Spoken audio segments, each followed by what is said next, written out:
हे लोगोफोर दिनैनि बे गुबुन मोनसे गोदान आपडेट भिडिअहाय नोंथांमोन गासैखौबो बरायहरनाय थालाय बायदि नोंथांमोननिसिम आसा खालामो भिडिअखौहाय जागायनायनिफ्राय जोबजासिम नायलांगोन होननानै एक्चुअली नोंथांमोनाथ' भिडिअनि टाइटेल आरो थाम्बनेलाव नायनानैनो एसेब्लाबो हमनो हाखादोंआनो जानांगौ दे लोगोफोर दिनैहाय आं मा भिडिअनि सायावहाय आपडेटखौ लानानै फैदों। एक्चुअली लोगोफोर नोंथांमोना भिडिअखौ जायफोरा नायनो इन्ट्रेस्ट मोनो स' बिथांमोना नायलांबाय थाबानो जाबाय दे लोगोफोर। स' लोगोफोर आं दिनैहाय संदान आबुं बर' सावथुननि सायावहायनो नोंथांमोननिसिम आपडेटखौ लानानै फैदों दे लोगोफोर। ओमफ्राय लोगोफोर नोंथांमोनाथ' बे संदान आबुं बर' सावथुननि एपिसोड 9 खौहाय गोबां मानसिफोरानो नायखाबायानो जानांगौ दे लोगोफोर। एक्चुअली लोगोफोर नोंथांमोनाथ' दायो संदान आबुं बर' सावथुननि पार्ट 10 बा एपिसोड 10 खौहाय गोबां मानसिफोरानो नायनो थाखाय एक्साइटेड जाना दं नङा होमबा लोगोफोर। एक्चुअली लोगोफोर जोंहा बगाजुलि कमेडियान इउटिउब चेनेलहाय संदान आबुं बर' सावथुननि एपिसोड 10 भिडिअखौबो रिलिज खालामनानै होबायमोन दे लोगोफोर।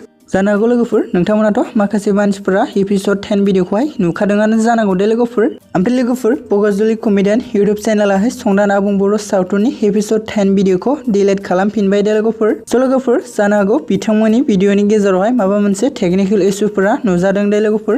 बेनिखायनो बिथांमोना संदान आबुं बर' सावथुननि एपिसोड 10 भिडिअखौहाय डिलीट खालामफिनबाय दे इउटिउबनिफ्राय। एक्चुअली लोगोफोर नोंथांमोनाथ' गोबां मानसिफोरानो सोंहरखादों भिडिअनि कमेन्ट बक्सनि गेजेरजोंहाय पार्ट 10 भिडिअखौहाय बा एपिसोड 10 भिडिअखौहाय मानो इउटिउबनिफ्राय डिलीट खालामफिनगोन होननानै। एक्चुअली लोगोफोर बे डिलीट खालामनायनि जाहोनखौ आंबो मोजाङै मिथिया आरो जानो हागौ लोगोफोर बिथांमोननि भिडिअनि गेजेरावहाय माबा मोनसे टेक्निकेल इसुफोरा नुजानानै बिथांमोना भिडिअखौ डिलीट खालामनो गोनां जादों दे लोगोफोर। लोगोफोर आसा खालामो बिथांमोना बे फैनो गोनां नेक्स्ट पार्ट 10 बा एपिसोड 10 भिडिअखौ थाबैनो रिलिज खालामफिनगोन होननानै। थ' लोगोफोर बिदिब्ला नोंथांमोना फैनो गोनां एपिसोड 10 भिडिअखौ नायनो थाखाय माखासे सान नेना थाथ'बानो जाबाय दे लोगोफोर। आरो लोगोफोर माबा मोनसेफोर आपडेट जुदि मोनो अब्ला आं नोंथांमोननिसिम शेयार खालामना होगोन दे लोगोफोर भिडिअनि गेजेरजोंहाय। स' लोगोफोर बिदिब्ला दिनैनि शर्ट आपडेट भिडिअआ बेखिनियानो मोनदों लोगोफोर। आसा खालामो नोंथांमोना भिडिअखौ नायनानै मोजां मोनदों। भिडिअखौ जुदि नायनानै मोजां मोनदोंब्ला भिडिअखौ अननानै खनसे लाइक खालामनानै होलांबानो जाबाय दे लोगोफोर।